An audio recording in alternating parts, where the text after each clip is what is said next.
ഇന്ന് ലൈവിൽ ഇതുവരെ ഉണ്ടായ കുറച്ച് അപ്ഡേറ്റുകളാട്ടോ. ലൈവിൽ ഇന്ന് ജാസ്മിന് നല്ല പനിയായിരുന്നു, ഛർദിയുണ്ട്, അങ്ങനെ ഹോസ്പിറ്റലിൽ കൊണ്ടുപോയി. ചിലപ്പോൾ റസ്മിൻ്റെ പോലെ 2 ദിവസം ഹോസ്പിറ്റലിൽ കിടന്ന് മാറിയിട്ടേ വരുന്നുണ്ടാവുള്ളൂ, കാരണം അത്രയും ടയർഡാണ് ആള്. പിന്നെ രണ്ടാമത് നമ്മൾ ഇന്നലെ പ്രൊമോയിൽ കണ്ട പോലെ സിബിനെ കൺഫ്യൂഷൻ റൂമിൽ വിളിച്ചു. സിബിനോട് സുഖമല്ലേ എന്നൊക്കെ ചോദിച്ചു ബിഗ് ബോസ്. അത് കഴിഞ്ഞിട്ട് സിബിന് ഡോക്ടറുടെ ഡോക്ടറുടെ നിർദ്ദേശപ്രകാരം സിബിന് കുറച്ച് വിശ്രമം ആവശ്യമാണെന്ന് പറഞ്ഞിട്ട് സിബിനെ കണ്ണ് കെട്ടി കൊണ്ടുപോവാണ് ചെയ്തത്.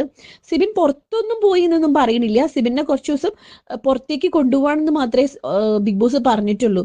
വിശ്രമത്തിനാന്നാ പറഞ്ഞത്. അപ്പം പിന്നെ ചിലപ്പോൾ പോയിട്ടൊന്നും ഉണ്ടാവില്ലായിരിക്കും, തിരിച്ചു വരുമെന്ന് പ്രതീക്ഷിക്കുക, തിരിച്ചു വരണേന്ന് ആഗ്രഹിക്കുകയും ചെയ്യണം.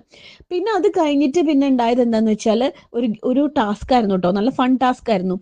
രണ്ടുപേരുടെയും എല്ലാവരുടെയും ഓരോരുത്തരുടെയും കാലില് ബലൂണുകൾ 2 കാലിലും കെട്ടിയിട്ട് അത് പൊട്ടിക്കുക. കഴിഞ്ഞ വർഷമൊക്കെ ഉണ്ടായിരുന്നു കേട്ടോ ബിഗ് ബോസിൽ. സാധാരണ ഈ ടാസ്ക് ഉണ്ടായിട്ടുണ്ട് ഇതിനു മുമ്പും. നല്ല ഫൺ ടാസ്ക് ആണ്, എനിക്ക് ഇഷ്ടമാണത്. അതിൽ എല്ലാവരും നന്നായി കളിച്ചു. അതിൽ അർജുനും ഋഷി ഒരു രക്ഷയില്ലാണ്ട് കളിച്ചു. ഋഷിയൊക്കെ ഗംഭീര പെർഫോമൻസ് ആയിരുന്നു. അർജുനും അത് അടിപൊളിയായിരുന്നു. അർജുൻ വിൻ ചെയ്തു. അർജുനായിരുന്നു അതിൽ ഫസ്റ്റ് ആയത്. പക്ഷെ ഋഷി നന്നായി കളിച്ചു, ഭയങ്കര സ്പീഡായിട്ട്. അത്രയാണ് ഇപ്പം ഇന്ന് ഇതുവരെ ഉണ്ടായ. പിന്നെ വേറൊരു കാര്യം, സോഷ്യൽ മീഡിയയിലൊക്കെ എല്ലാവരും പറയുന്നു സിജോ ഇന്ന് കയറുന്നു. അതിന് ഭയങ്കര സന്തോഷം, ഭയങ്കര സന്തോഷമുള്ള വാർത്തയാണ്. സിജോ കയറുന്നു വിചാരിക്കുന്നു.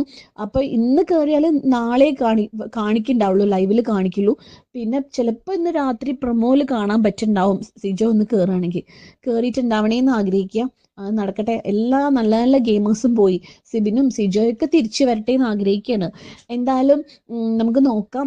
എന്താ പറയുക, ഇനി എന്തെങ്കിലും ലൈവിൽ വേറെ വല്ല അപ്ഡേറ്റ് ഉണ്ടെങ്കിൽ അപ്പം ഞാൻ പറയാം.